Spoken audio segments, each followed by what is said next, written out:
희망이 뭔가 좀 생기시죠? 농사를 한 번도 지어본 적이 없으신데 이 감귤 농사를 시작하셔서 1000평으로 시작하셨잖아요. 근데 지금 4년 만에 맞아요. 점점 확장하시고 사업도 늘려가고 있어요. 성공 사례죠. 좀 이렇게 성공적인 귀농 귀촌을 하기 위해서는 철저한 준비가 필요할 것 같다는 생각이 드는데요.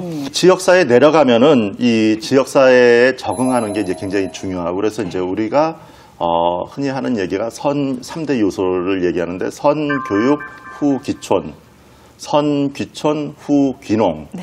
선임대 후 매입. 먼저 임대해서 살아보고 그다음에 그 땅을 사서 이제 농사져도 된다. 그다음에 지역사회에 먼저 적응하고 그다음에 농업으로 간다. 선귀촌. 그다음에 먼저 교육받고 요 세 가지 원칙만 지키면은 크게 실패하진 않습니다.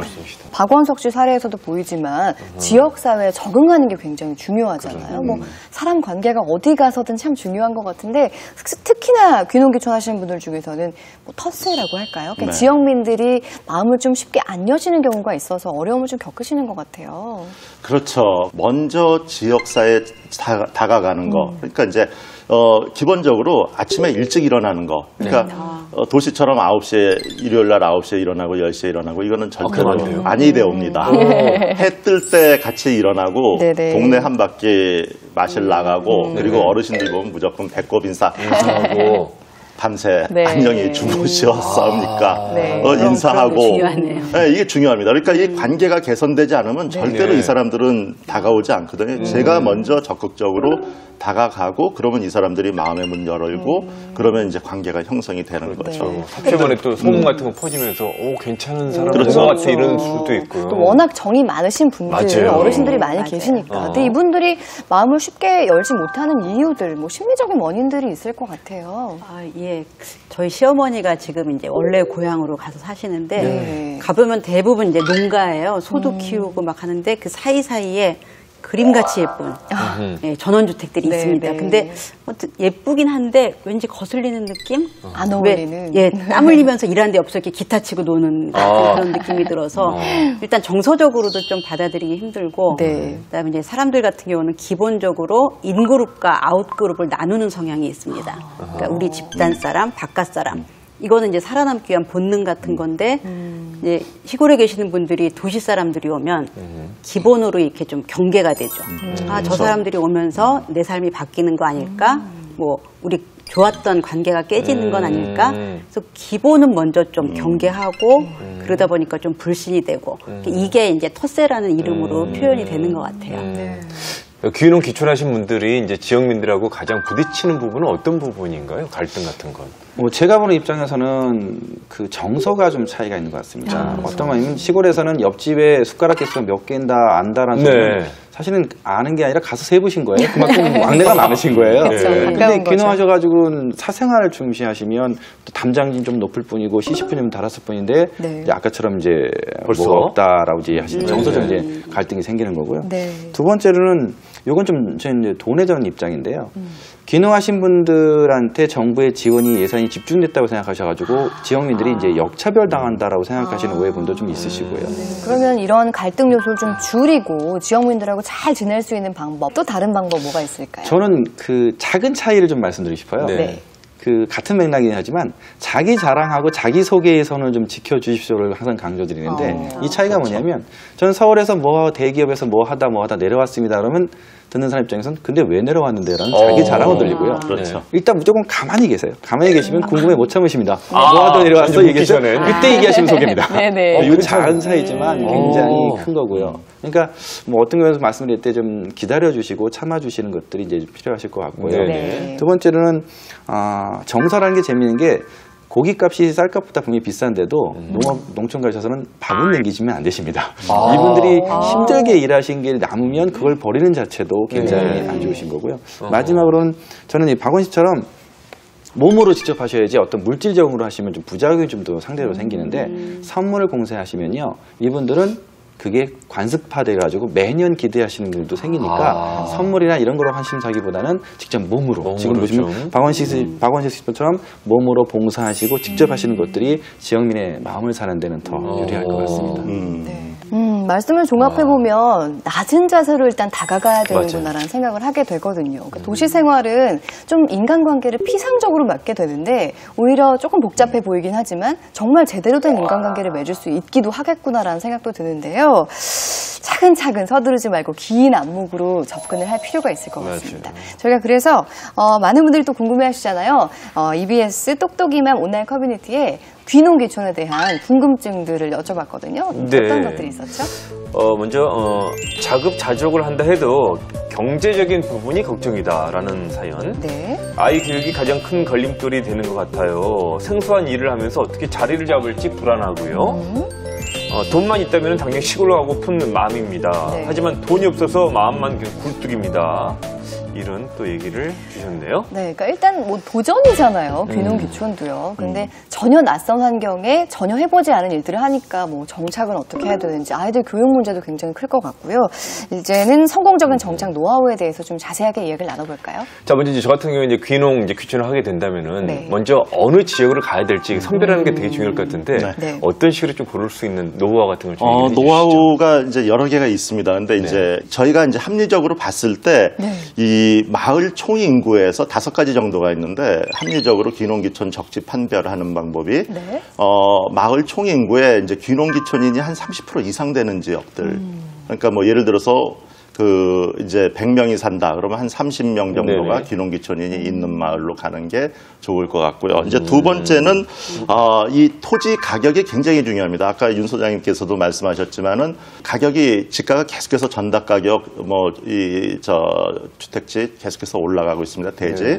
근데 이 가격이 공시지가라는 게 있습니다. 공시지가는 온나라 들어가서 보시면 되고요. 온나라라는 국토부 사이트가 있습니다. 온나라. 네. 온나라. 공시지가의 5, 6배 사이 이내에서 사시면은 좋습니다. 근데 일부 개발 지역 같은 경우는 뭐 10배 이상 올라가는 데도 있어요. 그러니까 뭐 제곱미터에 1,000원이면은 제곱미터에 10,000원 이상 주시면은 안 되고 한 5,000원, 6,000원 정도 주시고 사시면 좋겠고요.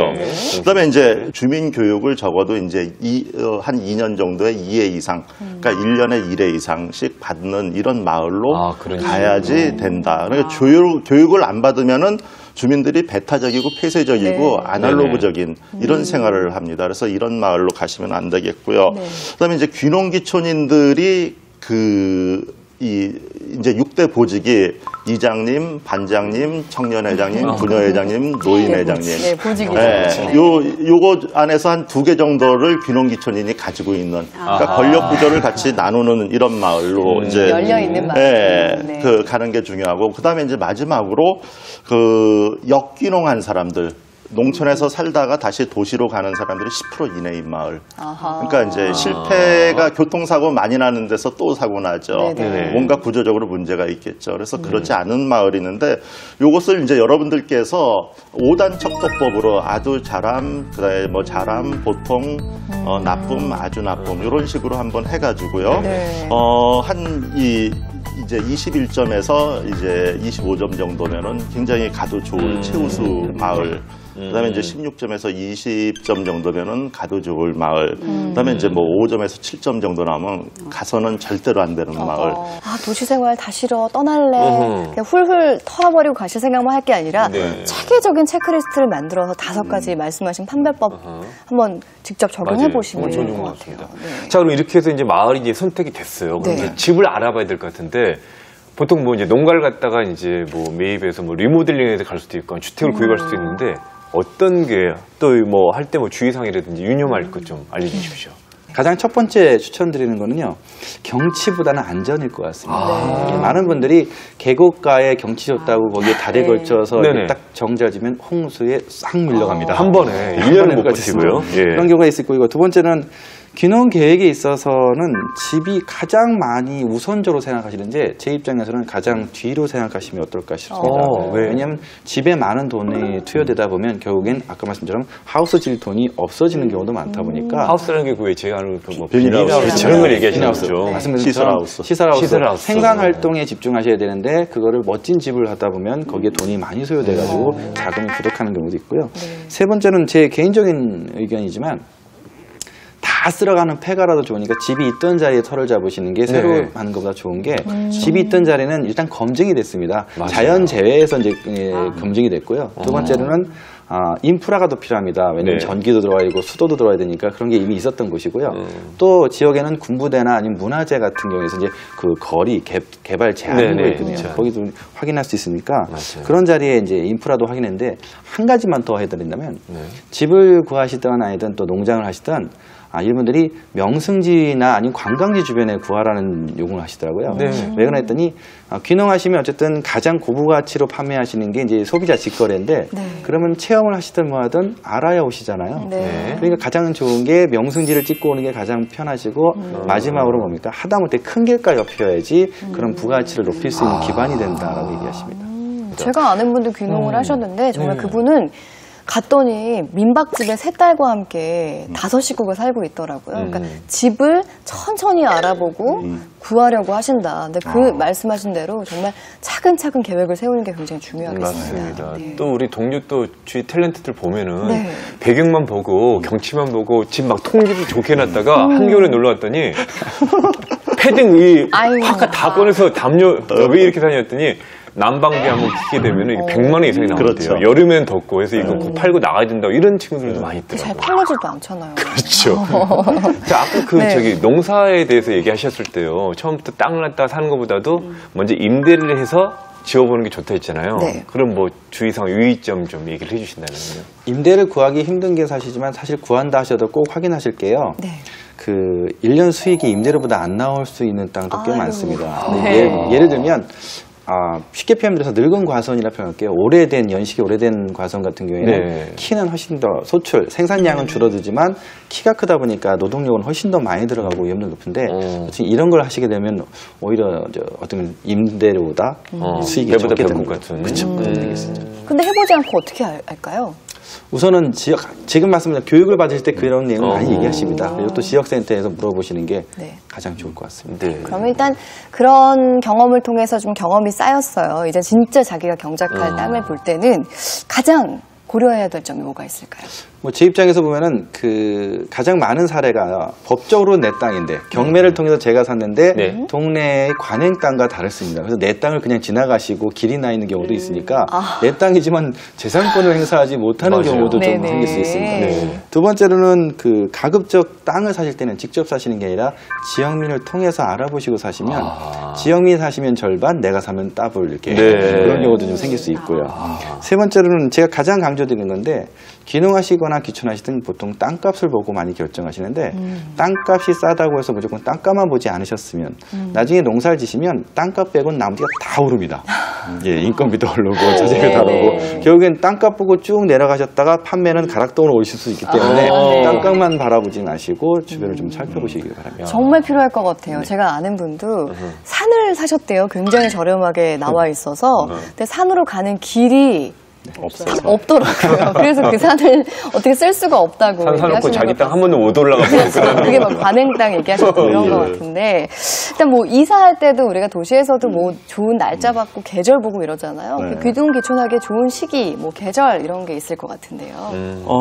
일단은 이 가을부터 준비를 해서 이듬해 이제 2월 정도에 이 주민등록 이전하고 애들 학교 문제 다 해결하고 그다음에 이제 마을 어른들한테 미리 가서 인사하고 이러는 게 이제 기본적인 순서거든요. 겨울에요. 그렇죠. 그러니까 농사는 1년에 한 번 짓는 거라고 생각하시면 되고 네. 중간에 들어가서는 어떻게 할 수가 없어요. 그러니까 보통 4월부터 영농이 시작하니까 2월 늦어도 3월 초까지는 가서 준비를 하고 그리고 이제 체조하고 그다음에 운동해야지 바로 네. 운동할 수 없고 중간에 대타로 들어갈 수도 없고 농사는 그래서 반드시 사업 계획 세우고요. 아까 말씀드렸듯이 그 교육 받으면서 이 사업 계획 속에서 철저하게 자기가 무엇을 어디서 이제 어떤 방식으로 할 것인지가 결정이 나야지 실패하지 않을 수가 있습니다. 그러니까 겨울이 진짜 농한기니까 오히려 귀농 귀촌하기엔 준비할 시간들이 더 많겠네요. 그렇죠. 그러니까 농한기면은 이 어르신들 뵙기도 편하고 그러네요. 인사도 할 수 있는데 농번기는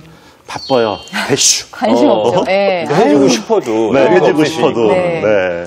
작물을 결정하는 것도 중요할 것 같아요. 어떻게 하면 좋을까요? 제가 좋아하는 거 그냥 뭐 오렌지 좋아하니까 오렌지 뭐 이렇게 결정하면 생각 안 하고 강원도 추운 데 가가지고 오렌지로. 네. 작물을 어떻게 결정하면 좋을까요? 저는 지금 말씀하신 것처럼 보통 많은 귀농하신 분이 작물할 때 제가 좋아하시는 걸 많이 하시는데요. 네. 기왕이면. 좋아하시는 게 생존에 도움이 안 될 수도 있습니다. 생존에는 도움이 안 된다. 아유. 그렇죠. 왜냐면 비싸게 하나 만들었는데 양이 안 되면 생각이 안 된 것처럼 그렇죠. 이런 식으로 이제 사업이 되려면 사업 입장에서 조금 내가 좋아하는 것보다 해야 되는 것들이 있는데 그중에 이제 고르실 때 가장 중요한 거는 저는 그 귀농하실 지역을 결정하셨다면 그 지역의 주산물을 먼저 고려해 보시면 좋겠습니다. 왜냐하면 주산물을 한다는 건 농업은 어쨌든 취업이 아니라 공장장 되시는 거거든요. 사업하시는 겁니다. 큰 자금이 들어갑니다. 이 자금을 내 돈만 하기는 어렵고 지원을 받는데 그 지역의 주산물이면 정부 지원 자금, 품목에 대해서 지자체가 미는 작물이 있습니다. 그럼 그 작물 하면 이제 지원을 받기가 좀 쉬우시고요. 농산물은 생산만 했다고 팔 수가 있는 게 아닙니다. 팔로도 굉장히 많기 때문에 주작물이라고 하지만 예를 들어서 성주라는 곳은 참외로 유명한데 네.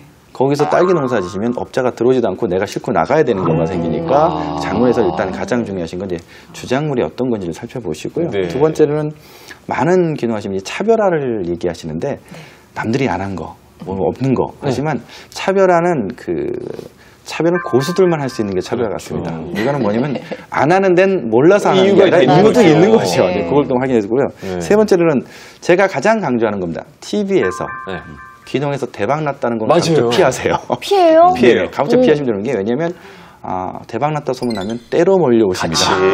네, 조만간 레드 시장이 되니까 이건 가급적 피하시는 게 생존에 도움될 것 같습니다. 귀농은 아니지만 그러면